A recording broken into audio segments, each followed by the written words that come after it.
Yo, what's going on YouTube, and welcome back to another episode 2 in fact, in my Minecraft Basics series.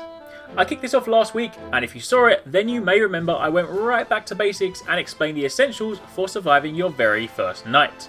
That included gathering all the relevant materials to build some sort of functional shelter, complete with a door and a bed for us to sleep in. If you haven't seen that video, then be sure to check it out, because if you are new to the world of Minecraft, then it's important to have the foundations in place in order for you to be able to go off and have a successful adventure.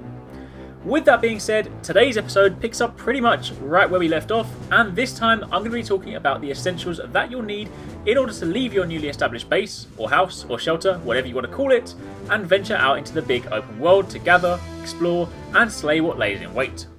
Adventuring 101, if you will.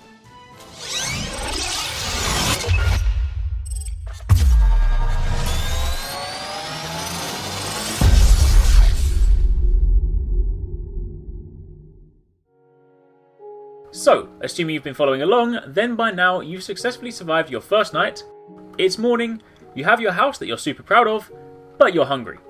Notice how at the bottom of the screen, above your item tray, you have two additional UI elements. On the left are your hearts, or your health, and on the right is your hunger. If you successfully built your house, door and bed in the first day, chances are, after all that running around, your hunger is running pretty low. This is a bad thing. And this is something we have to deal with and prepare for before we can even consider embarking on an adventure. See, if your hunger meter is completely empty, you'll begin losing hearts. Half a heart every 4 seconds to be precise. And depending on the difficulty in which you're playing, this will end up with varying results. If you're playing on easy difficulty in survival mode, the depletion will stop at 5 hearts. Not so bad. On normal mode, that's what I'm on right now, it'll stop when you have half a heart left. And on hard mode, well, it'll drain until you starve to death. Kinda harsh, but that's the world you live in. Something else worth noting is that while moving around the world, if you sprint, your hunger will deplete faster. And if you only have 3 stakes in your hunger meter, you won't even be able to sprint. It's safe to say it's in your interest to keep this meter topped up, because having at least 9 stakes will result in your health regenerating should you take any damage. So, to combat this, and to prepare for the adventure ahead of us, we need to make some food. Now there are a lot of food options in Minecraft, and I'm not going to cover all of them in this video. Instead, I'll discuss them in a later tutorial when I explore farming, but for now, let's focus on 2 main items: apples and meat. Apples you can find in chests, sometimes lying around oak trees and various other locations, and meat you can get from killing animals. Chickens drop, well, chicken. Cows drop beef, sheep drop mutton, etc.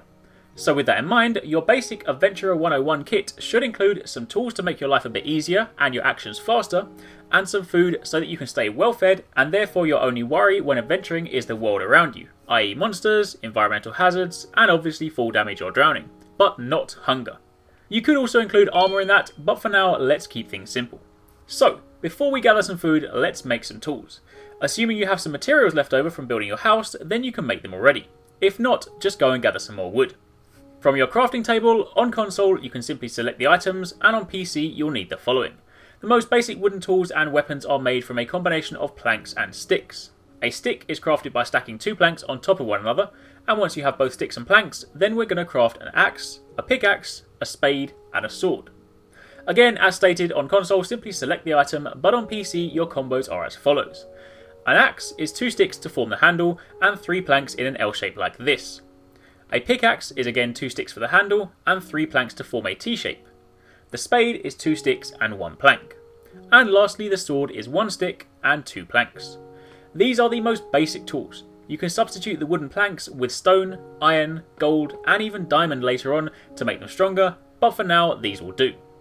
Axes chop trees much faster than your hands. Pickaxes will break stone blocks and will allow you to mine when digging down.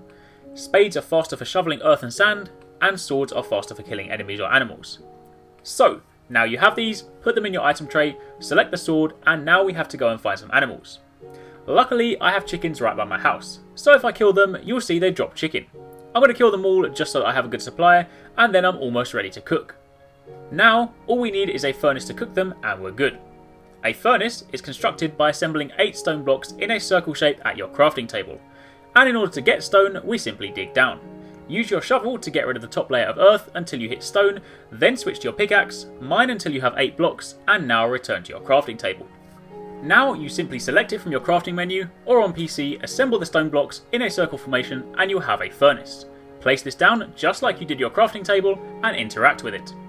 Once you've done that, you put whatever needs cooking on top, and later this can be used to smelt ores, but that's a topic for another video, so for now the chicken goes here.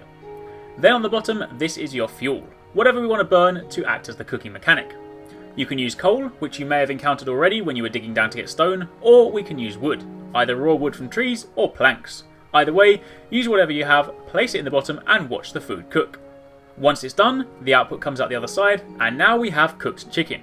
Cook everything you have so that you have a reserve with you, and now you're set. This is, quite obviously, the most basic preparation you can do, but with the tools you have and food in your bag, you can now venture in whichever direction you please, knowing that your tools will make light work of that which you initially encounter, and should you get hungry, you can survive.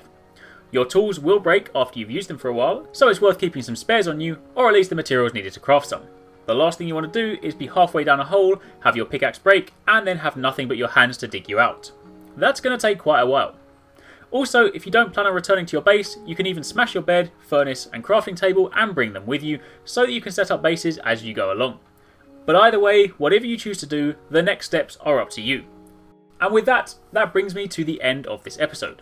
Hopefully you enjoyed the video, hopefully you found it helpful, and as always if you did, be sure to hit that like button and subscribe to become part of the Arekkz Gaming Nation, and thank you very much for watching, and happy crafting.